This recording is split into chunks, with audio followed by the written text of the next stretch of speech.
नमस्कार, the daily show में आपका स्वागत है। मैं हूं मुकेश कुमार। दोस्तों, अमेरिका और चीन के बीच ट्रेड वार गर्माती जा रही है। ट्रंप ने अमेरिका पर 50% टैरिफ और बढ़ा दिया है और अब वो बढ़कर 104% हो गया है। ट्रंप ने धमकी दी थी कि अगर चीन ने जवाबी टैरिफ लगाया तो वे 50% टैरिफ और बढ़ा देंगे और उन्होंने यही किया है। चीन ने एक दिन पहले ही अमेरिकी वस्तुओं पर 34% टैरिफ लगा दिया था। चीन ने यह भी कहा था कि वो ट्रंप से ब्लैकमेल नहीं होगा और अंत तक मुकाबला करेगा। सवाल उठता है कि अब ये लड़ाई कहाँ जा रही है, क्या मोड़ लेगी? क्या चीन फिर जवाबी कार्रवाई करेगा और अमेरिकी वस्तुओं पर टैरिफ बढ़ाएगा? और अगर ऐसा करता है, तो उसका क्या असर पड़ेगा?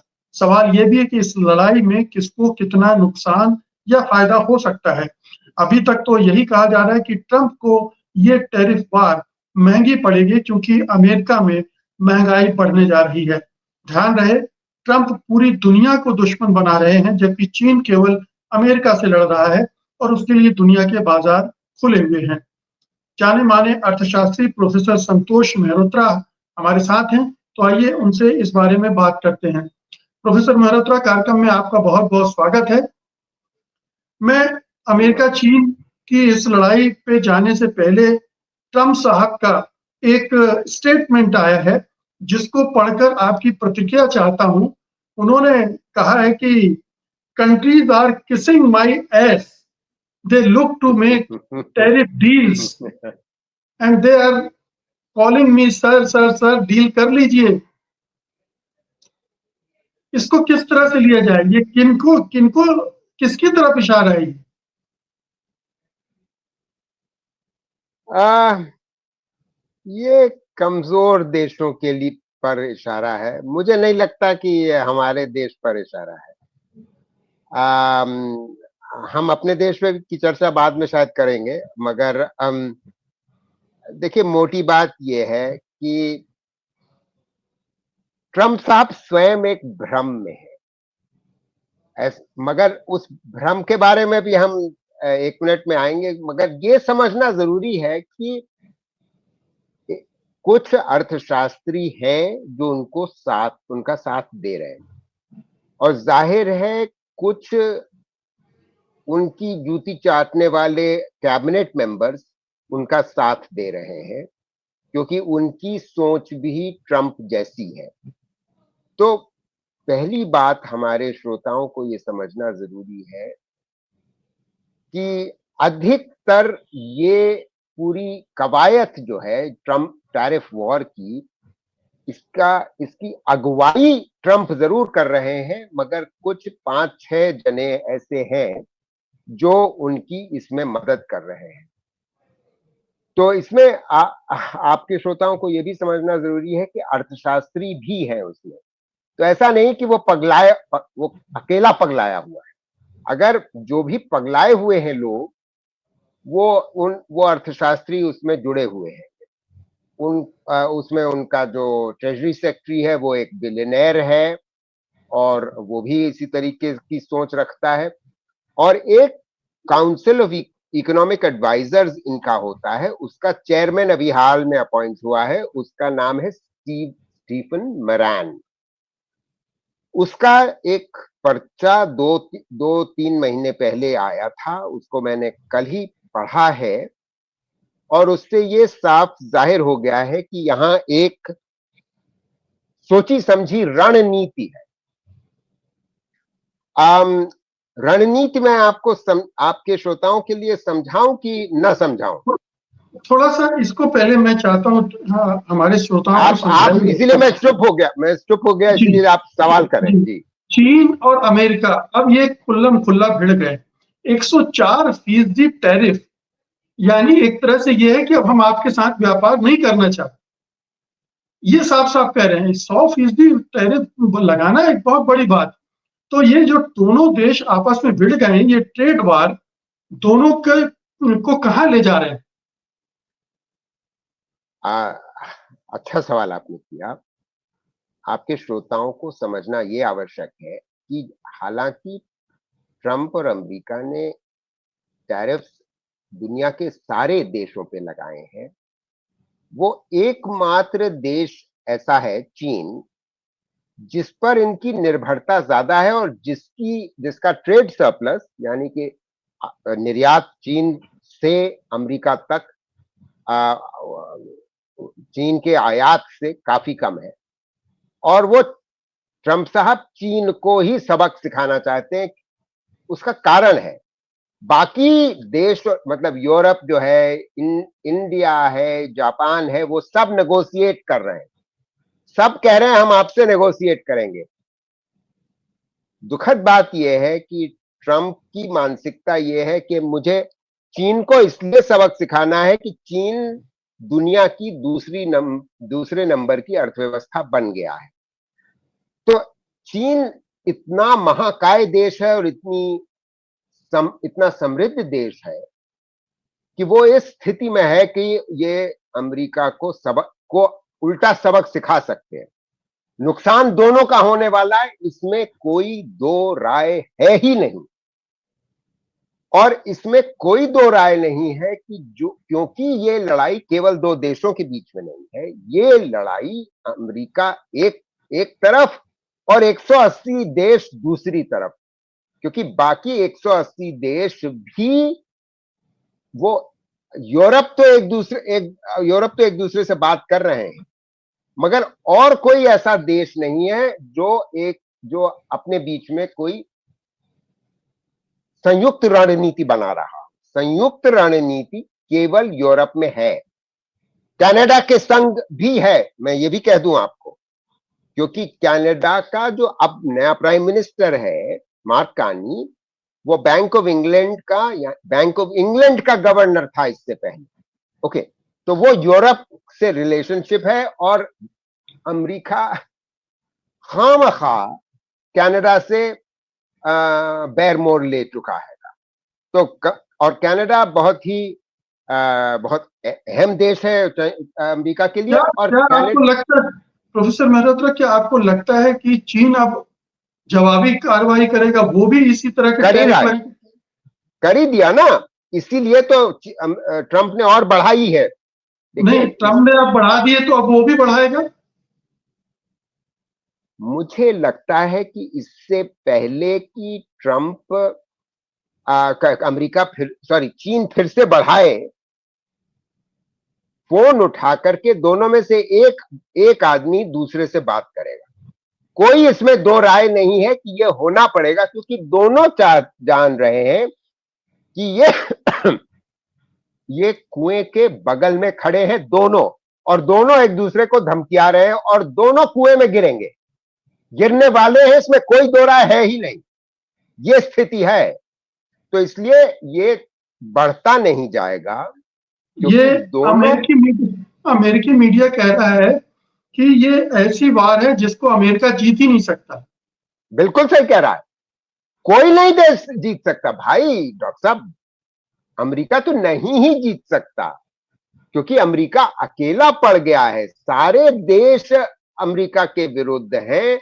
और इसीलिए मैं आपको यूरोप की बात कर रहा था कि यूरोप एक महाकाय देश है और चीन के बराबर की अर्थव्यवस्था है, उसमें हम कहीं नहीं खड़े होते। तो मैं ये कह रहा हूं कि इसमें कोई दो राय नहीं है कि अल्टीमेटली आखिरकार ट्रंप साहब की कोशिश ये है मुकेश भाई कि हर सरकार या हर गुट मुझसे आकर के बात करेगा, और यही जरिया है, कोई और जरिया है ही नहीं। क्योंकि भैया ऐसा तो है नहीं कि आप एक दूसरे के यहाँ जंग छेड़ दीजिएगा कि मतलब आर्मी पहुंच जाएगी और एयरफोर्स पहुंच जाएगी, वो तो है नहीं, वो तो स्थिति कोई अभी हो नहीं रही है। तो ये अब अगर आप बुरा न माने तो मैं आपके श्रोताओं के, क्योंकि वो तभी समझेंगे जब अमेरिका की रणनीति समझेंगे। रणनीति है क्या? वो आर्थिक रणनीति है, आप समझिए ना। मैं समझाऊं थोड़ा सा? जी, आप कहिएगा तो कहिएगा तो बताऊंगा। नहीं, देखिए बात ये है, उनकी सोच ये है जिससे कोई भी समझदार प्रबुद्ध अर्थशास्त्री सहमत नहीं है, उस पर हम बाद में आएंगे, मगर उनकी सोच और समझ तो समझना आवश्यक है ना। क्योंकि आखिर कुएं में आदमी अपने आप क्यों कूदना चाहेगा? उनकी समझ ये है, और ये समझ बेचारे ट्रंप साहब की इतने इतने अनपढ़ किस्म के प्रेसिडेंट बन हैं, वो 1980 के दशकों से इस तरीके की बेवकूफी की बात करते रहे हैं। अब उन्होंने कुछ 4-5-6 लोग इकट्ठा कर लिए, तो समझ ये है कि हम अगर टैरिफ लगाते हैं तो और देश घबरा करके अपने टैरिफ गिराएंगे, जिससे हमारे इंपोर्ट कम होंगे। अगर टैरिफ बढ़ेगा तो हमारे इंपोर्ट कम होंगे, क्योंकि इनका दुख और दर्द क्या है, ट्रंप साहब का दुख दर्द यह है कि हमारा ट्रेड डेफिसिट बहुत ज्यादा है। और लंबे अरसे से ट्रंप साहब ये इस बात का रोना रोते रहे हैं कि हुआ ये है कि हमने टैरिफ इतना कम कर रखा है कि चीन और देशों ने हमारे यहां निर्यात कर करके हमारी मैन्युफैक्चरिंग का बंटाधार कर दिया, तो हमारे यहां बेरोजगारी बढ़ गई। अच्छा, इससे पहले कि मैं और आगे जाऊं, क्योंकि इसके आगे भी उनकी सोच है, मैं उस पर आऊंगा अभी, मगर इसका पर्दाफाश करना आवश्यक है। ये बड़ी मूर्खता की सोच है। सोच इसलिए है क्योंकि 50 साल पहले अमेरिका की जीडीपी पर कैपिटा प्रति व्यक्ति आय लगभग $20,000 प्रति व्यक्ति थी। आज वो 75-80 हजार डॉलर है, 4 गुना हो गई है, पहली बात। और उनकी अर्थव्यवस्था आज भी, चलो मान लिया कि 20 साल पहले उनकी अर्थव्यवस्था 30% थी दुनिया की। अरे भाई, चीन ने प्रगति करी, हिंदुस्तान ने प्रगति करी और साउथ ईस्ट एशिया के देशों ने प्रगति करी, तो उनकी अर्थव्यवस्था अगर दुनिया की अर्थव्यवस्था 50 ट्रिलियन से बढ़कर के 100 ट्रिलियन हो गई है, तो उनकी अर्थव्यवस्था भी बढ़ी है, मगर हमारी बढ़ी है। तो उनका जो महत्व था या उनका योगदान था, वो थोड़ा सा कम हुआ है। अब उसके अलावा मतलब वो ये सब नहीं सोच रहे, क्योंकि ट्रेड जिस प्रकार चल रहा था उसी की वजह से तो इनको फायदा हो रहा था। जी, अब ये बताइए जी, अब मुझे ये बताइए कि ये लड़ाई जा कहाँ रही, ये कैसे, मतलब क्या ट्रंप आगे वाले चलेगी? जी हाँ, आगे चलेगी, ये जा रही है। मैं उसके लिए अगला कदम आपको इनकी सोच में समझना चाहिए। इनकी सोच ये है कि अगर हम ये टैरिफ लगा देंगे और ये इसमें हम अपने विरोधियों को सबक सिखा देंगे, तो वो करेंगे ये कि वो हमारे देश में आकर के वही पदार्थ उत्पादित करेंगे, निवेश करेंगे और उत्पादित करेंगे जो वो अभी तक अपने देश में बैठ करके हमारे यहाँ भेज रहे हैं। तो अपने देश में बना करके हमारे यहाँ भेजने से ट्रंप साहब सोचते हैं कि रोजगार चीन में बढ़ रहा है, भारत में बढ़ रहा है, उनके यहाँ नहीं बढ़ रहा है, तो वो यहां आ जाएंगे, तो यहां पर वो उत्पादित करेंगे, तो रोजगार बढ़ेगा। भाई, पॉइंट ये है कि आपके यहां जूता कौन बनाएगा, कपड़ा कौन बनाएगा? आपकी वेजेस इतनी बढ़ी हुई है कि भारतीय, चीनी और बांग्लादेशी वर्कर की बराबर है नहीं है, तो कोई नहीं आएगा। वो बात अलग है कि शायद कुछ कार बनाने वाले आ जाएं, शायद। अरे, कार बनाने वाले वैसे ही वहां पहुंचे हुए हैं, ऐसा नहीं है कि नहीं पहुंचे, मगर देखिए, वो ये भी नहीं समझते एक और, अब क्योंकि मुझे उनकी सोच और उसमें विरोध, उसमें दिक्कतें क्या है ये समझाना साथ में जरूरी है। उसमें सोच में क्या दिक्कत है? आज की तारीख में जो कोई भी इंडस्ट्री है, जो हाईटेक इंडस्ट्री, आप वो चाहते हैं हाईटेक इंडस्ट्री आए, अरे भाई, हाईटेक इंडस्ट्री भी आपके यहाँ लगी हुई है, मगर चक्कर ये है कि आपके यहाँ कार जो बनती है उसका केवल 50%, हद से हद 40% आपके यहां बनता है, और बाकी आता है मेक्सिको से, आता है कुछ, चीन से आता है कुछ, थाईलैंड से आता है कुछ, भारत से आता है, क्योंकि हम ऑटो कंपोनेंट्स उनको एक्सपोर्ट करते हैं। यही कारण था कि जो एग्जेम्पशन 2 तारीख को, लिबरेशन डे को इन्होंने टैरिफ्स लगाए, उसमें उन्होंने ऑटो कंपोनेंट्स को माफ कर दिया। ऑटो कंपोनेंट पे टैरिफ नहीं लगा, बिकॉज वो अपना हित देख रहे थे। पॉइंट ये है कि अगर 10 देशों से गाड़ी आपके यहाँ बनने के लिए पार्ट्स आते हैं, तो आप किस आधार पे कह रहे हो कि आप टैरिफ लगा दोगे? अरे टैरिफ लगा दोगे भाई। और वो तो आप ये कह रहे हैं कि अगर उनका गणित ये है कि हमारे यहाँ आकर लोग मैन्युफैक्चरिंग करने लगेंगे, तो ये प्रिजम्पशन एजम्पशन गलत है। गलत लोग है, आएंगे पूर्ण नहीं जी। आएंगे। क्यों उठ करके, अरे अपनी कॉस्ट बढ़ा करके वो वहां से उठ करके एक तो अपना उखाड़ेंगे, वहां बेरोजगारी बढ़ाएंगे। क्यों बढ़ाएंगे भाई? किस आधार पर बढ़ाएंगे? क्या उनका देश, वहां की जो सरकारें हैं वो बिल्कुल चुप्पे चाप बैठी रहेंगी? अरे किस भुलावे में ट्रंप साहब रहते हैं। अच्छा, अब इसमें इसमें सोच और आगे है ट्रंप ट्रंप की। ये भी आपके श्रोताओं को समझना, वो भी सोच समझ लीजिए, क्योंकि यहां पॉलिटिकल हो जाता मामला। उनकी सोच ये है कि उनको नुकसान इसलिए हो रहा है, ट्रंप को और अमेरिका को, क्योंकि जब आप भारत या चीन या जापान या कोरिया निर्यात करता है उन्हें, तो आमदनी डॉलर में होती है, तो डॉलर उनके रिजर्व्स बढ़ते हैं इन निर्यातकों के। तो वो डॉलर कहां ले जाते हैं? वो डॉलर ले जाते हैं अमेरिकी ट्रेजरी बॉन्ड्स, अमेरिकी बॉन्ड्स खरीदते हैं, ठीक है? तो वो वापस चला आता है यहां अमेरिका। तो ये इस बात से तो बड़े ट्रंप साहब खुश हैं कि भाई देखो, डॉलर एक फॉरेन एक्सचेंज रिजर्व है दुनिया भर के लिए और इंटरनेशनल करेंसी है। मगर वो इस बात से बड़े नाखुश हैं कि वो यहां आकर के, मतलब हम उनको इंटरेस्ट देते हैं, क्योंकि वो ला करके यहां हमारे ट्रेजरी बॉन्ड्स खरीदते हैं। तो इनको ये लगता है कि मतलब ये सोच रहे हैं, इनके इकोनॉमिस्ट इनको सुझा रहे हैं। समझिए, ये सब बातें मीडिया नहीं बात करता, क्योंकि मीडिया भी इस तरीके की चीजें नहीं समझता। इसलिए आप तो प्रबुद्ध आदमी है और आपके श्रोता प्रबुद्ध हैं, इसलिए समझाना आवश्यक है।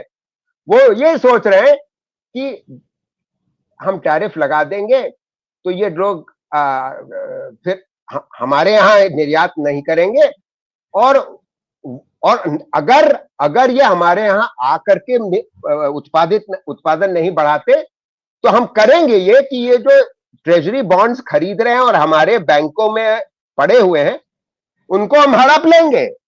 हड़प लेंगे, आप समझ रहे हैं? एक ये भी अंडरलाइन थ्रेट है। पहली थ्रेट। दूसरी थ्रेट सुन लीजिए।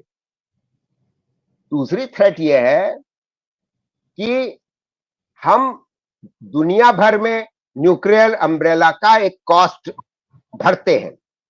हम दुनिया के भर को प्रोटेक्ट करते हैं, रशिया से प्रोटेक्ट करते हैं, चीन से प्रोटेक्ट करते हैं, फलाने से धमाके से प्रोटेक्ट करते हैं, मिडिल ईस्ट से प्रोटेक्ट करते हैं। 80 मिलिट्री बेसेस अमेरिका की दुनिया भर में फैली हुई है, उसकी कॉस्ट है। तो वो उसका रोना रोते रहते कि देखो हम दुनिया भर को प्रोटेस्ट कर रहे हैं। तो हम करेंगे ये कि तुमने जो पैसे या हमारे यहां जमा करने, हम उसको हड़प लेंगे, उसमें से कटौती कर लेंगे। इसी प्रकार की थ्रेट वो यूरोप से कर रहे हैं। यूरोप को कह रहे हैं, देखो मियां, तुम लोग अपना डिफेंस एक्सपेंडिचर बढ़ाओ, नहीं तो ये सारी बातें आगे आ जाएंगी। हम अभी कह रहे नहीं रही, मगर there are research papers. Council of economic advisers का चेयरमैन ने ये पेपर में लिख दिया। जी बिल्कुल। मेरा अगला सवाल ये है कि अगर दोनों के बीच झगड़ा होता है तो किसको नुकसान ज्यादा होगा? क्या अमेरिका अमेरिका तो केवल चीन से नहीं लड़ रहा है, दुनिया के हर देश से उसने जंग छेड़ दी है। चीन केवल अमेरिका से लड़ रहा है, उसका 600 अरब डॉलर का व्यापार है चीन के साथ, अमेरिका के साथ, और 295 अरब डॉलर जो है वो अमेरिका का व्यापार घाटा है चीन के साथ। जी जी। तो ये जो आपका सवाल है, ये मैं जवाब दे रहा हूं, आप ही के सवाल का जवाब दूंगा। ये आप पेचीदा सवाल कर रहे हैं जिसका जवाब देना बहुत आसान इस वजह से नहीं है। तो अब मैं समझाता हूं कि आसान किस वजह से होगा। ये मैं आपको आज से अगले 12 महीने तक का एक सिनारियो बता रहा हूं। उसके बाद का भी सिनारियो बता सकता हूं, मगर अभी 12 महीने की, क्योंकि नुकसान तब तक होने वाला है, इसमें कोई दो राय नहीं है कि नुकसान होने वाला है। अब मैं सिनारियो आपको बताता हूं कि आगे आगे आगे चलते होगा क्या। हो ये रहा है, होगा ये कि सारे देश इनके संग नेगोशिएट करेंगे, मगर तब तक टैरिफ लगा रहेगा। टैरिफ क्योंकि लगा रहेगा, वो जो आयात अमेरिका कर रहा है वो आयात होता रहेगा। दिक्कत यह है कि आयातित पदार्थों पे दाम बढ़ जाएंगे अमेरिका में, तो इन्फ्लेशन की मार जो महीनों से क्या सालों से अमेरिकी कंज्यूमर बर्दाश्त कर रहा है, वो मार और बढ़ेगी। मतलब मैं अभी 5-6 महीने पहले अमेरिका में था और मैं दंग था देख करके कि दाम कितने बढ़े हैं अपनी पिछली विजिट के मुकाबले। इसके अतिरिक्त असर जब महंगाई बढ़ेगी अमेरिका में, चीन के ट्रंप के विरुद्ध जो विरोध है वो और बढ़ेगा। वो वैसे ही बढ़ चुका है, भयानक रूप से बढ़ चुका है, वो आपको मालूम है, मुझे बताने की जरूरत नहीं। मगर उसका क्रमशः और जो प्रक्रिया चलेगी आगे, वो ये होगी कि अमेरिका में रिसेशन आएगा। इसमें कोई दो राय है ही नहीं, अब रह गई है कि रिसेशन आएगा अगर इनको रिवर्स नहीं किया जाता बड़ी जल्दी, अगले 2-3 महीने में रिवर्स। और मुझे नहीं लगता कि ये 2-3 महीने में रिवर्स हो, तो रिवर्स रिसेशन आएगा। रिसेशन अमेरिका में केवल नहीं आएगा, क्योंकि उस रिसेशन से आप पाएंगे कि रिसेशन दुनिया भर में फैलेगा। तो ग्लोबल ग्रोथ रेट्स जो अच्छी खासी चल रही थी वो सब गिरेंगी। तो इसका असर हम पर भी पड़ेगा, चीन पे भी पड़ेगा, अमेरिका पे तो पड़ेगा ही पड़ेगा। अब इसमें ये बताना जो अब मैं आपके सवाल पे आ रहा हूं कि किसका नुकसान ज्यादा होगा, असंभव है कहना, असंभव। आप समझ रहे हैं? ये प्रक्रिया चलेगी आगे आगे, देखिए होता है क्या, क्योंकि इस आदमी का जी बोले। इसमें दो चीजें कही जा रही हैं कि एक तो ये कि चीन का बहुत सारा माल डायरेक्ट अमेरिका में नहीं जाता है, वो मैक्सिको या दूसरे देशों से होकर जाता है, तो वो तो रुकेगा नहीं, वो तो चलता ही रहेगा। दूसरा ये कि नहीं, जरूरी नहीं, मगर आप बोले आप दूसरा ये बोले। चीन जो है वो वैकल्पिक बाजार खोज सकता है, वो भारत से अपनी दोस्ती फिर से बढ़ा रहा है, आसियान देशों से बढ़ा रहा है, जापान और वियतनाम के साथ उसके पैक्ट हो रहे हैं, तो वो भी अपनी विकल्प खोज रहा है। उसके लिए विकल्प खोजना शायद ज्यादा आसान होगा अमेरिका के मुकाबले। मुश्किल है कहना, मगर पहले मैं आपके पहले विकल्प की बात कर लेता हूं। आप कह रहे हैं कि भाई मेक्सिको में उनके पदार्थ बनते हैं और भी देशों में उनके प्रोडक्ट्स बनते हैं, जैसे थाईलैंड इत्यादि, और वहां से फिर निर्यात होते हैं अमेरिका। मगर अगर सारे देशों पे एक आयात शुल्क लग गया है, यानी कि टैरिफ बढ़ गया है, तो फिर वो तो बात खत्म हो गई। वो तो कॉस्ट तो फिर भी बढ़ गए ना।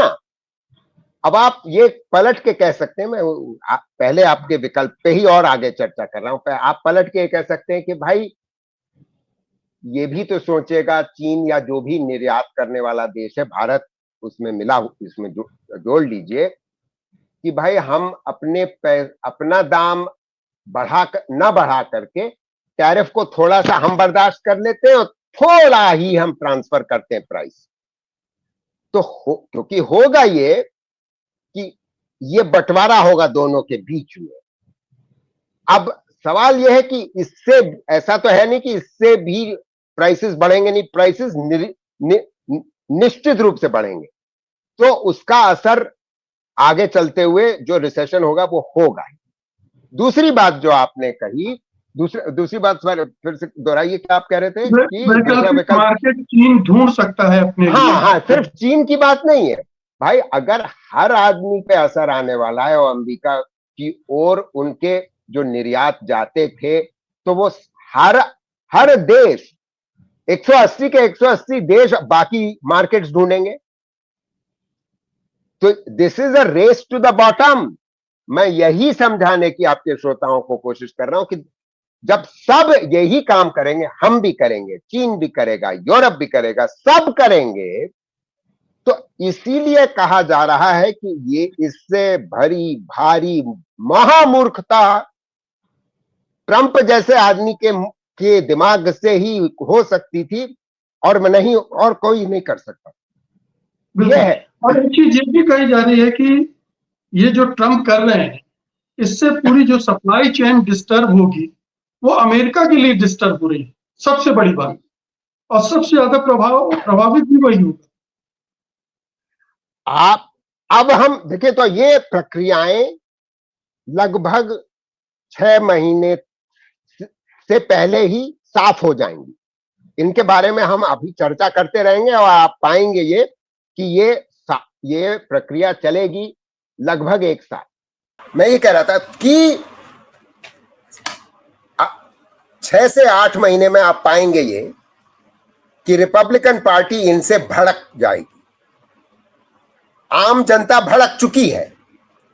जब रिपब्लिकन ही कट के इनके ऊपर हावी होने लगेंगे, और क्यों कौन हावी होगा, मैं आपके श्रोताओं को समझना जरूरी है।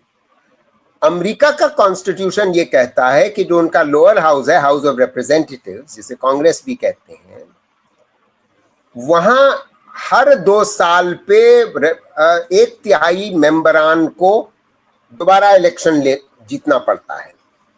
दोबारा इलेक्शन जी। 1/3।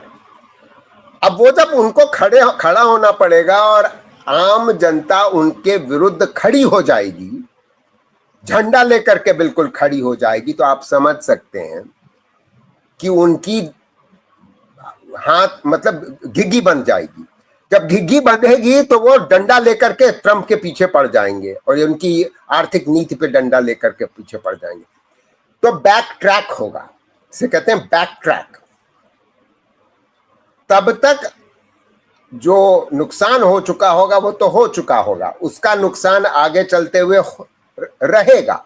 वो धीमे धीमे स्थिति बदलेगी, मगर उसके आगे आज सोचना असंभव है और मूर्खता भी है। जी, ये होगा। जी, तो अब मैं जो सबसे पहले मैंने सवाल किया था, जो ट्रम्प साहब का एक बड़ा ही डेरोगेटरी स्टेटमेंट है, ये क्या बता रहा है? क्या वो मतलब दूसरे देशों के वो क्या सोच रहे हैं, क्या मान रहे हैं? मतलब गुलाम की तरह ट्रीट कर रहे हैं वो नहीं? वो देखिए, बड़ी सीधी सी बात है। दुनिया भर में हर मतलब इस प्रकार के नेता नहीं हैं। सुलझे हुए नेता हैं, प्रबुद्ध नेता हैं, अधिकतर नेता पढ़े लिखे भी हैं। ये आदमी, इसके चारों ओर इर्द गिर्द ऐसे लोग हैं, हमारे देश से मिलती जुलती स्थिति है, बड़े दुख से कहना पड़ता है कि क्योंकि प्रबुद्ध लोग नेता हैं और समझदार लोग नेता हैं और उनके संग अर्थशास्त्री बैठे हुए हैं और उनको राय दे रहे हैं, तो वो सब नेगोशिएशन होगा। और इतना हर देश के संग नेगोशिएशन होगा। सबसे पहले ये चीन से बात करेंगे, उसके बाद ये यूरोप से बात करेंगे। इनकी जो ट्रेड रिप्रेजेंटेटिव है और उनके लोग कम पड़ जाएंगे, क्योंकि उनकी ओर तो इतने लोग नहीं होंगे जो इस सोच से के साथ चल रहे होंगे। बहुत कम लोग ऐसे हैं, बहुत सब ही पढ़े लिखे अच्छे अर्थशास्त्री। इनका मतलब, जो आपको मालूम है कि अमेरिका में नोबेल प्राइज विनिंग इकोनॉमिस्ट की कमी नहीं है, वो सब इनके ऊपर हावी हैं, सब इनकी धज्जियां उड़ा रहे हैं, सब इनका मजाक बना रहे हैं और सब मतलब माथा ठोक करके बैठे हैं कि इस सरकार का क्या होगा। ये भी संभव है। देखिए, जेफ सैक्स अभी कह रहे थे, प्रोफेसर जेफ सैक्स, कोलंबिया यूनिवर्सिटी, मैं उनके संग काम कर चुका हूं जब मैं न्यूयॉर्क में रहता था। वो न्यूयॉर्क में कोलंबिया यूनिवर्सिटी के ही प्रोफेसर हैं। मैं जब यूएन में था तो वो अभी कह रहे थे, भारत आए हुए थे वो, ये मैंने कहते हुए सुना, Trump's policies are under attack in the courts of America. उनको अमेरिका क्योंकि आप अगर एग्जीक्यूटिव ऑर्डर को पढ़िए जो 2 तारीख का 2 अप्रैल का, उस एग्जीक्यूटिव ऑर्डर में क्या भाषा इस्तेमाल की गई? इमरजेंसी वाली भाषा। अब इमरजेंसी वाली भाषा इस्तेमाल इस स्थिति में करना, इससे बड़ी महामूर्खता हो नहीं सकती, क्योंकि कोई इमरजेंसी है नहीं। अरे 50 साल से यही आर्थिक व्यवस्था और प्रबंधन चल रहा था, तो कोई इमरजेंसी नहीं थी, और अमेरिका समृद्ध से समृद्ध होता चला जा रहा था, प्रति व्यक्ति आय बढ़ रही थी। तो क्या मूर्खता की बात कर रहे हो? तो ये भी संभव है कि ये मामले एक साथ हाईएस्ट कोर्ट में पहुंचेंगे, अमेरिका के सुप्रीम कोर्ट में, और सुप्रीम कोर्ट इनके एग्जीक्यूटिव ऑर्डर्स को रद्द कर देगा। अगर एग्जीक्यूटिव ऑर्डर रद्द हो गया तो बात खत्म, पहली बात। दूसरी बात, यह भी संभव है कि बगावत हाउस ऑफ रिप्रेजेंटेटिव्स और सेनेट में वहां तक पहुंच जाए कि स्थिति ट्रंप के लिए बहुत गंभीर हो जाए। एक चीज ध्यान रखिए कि सेनेट में इनकी मेजॉरिटी जिसे कहते हैं वेफर थिन है, क्योंकि जहां तक मुझे याद है 51 रिपब्लिकन सेनेटर्स हैं और 39 डेमोक्रेट्स हैं। ऐसी स्थिति में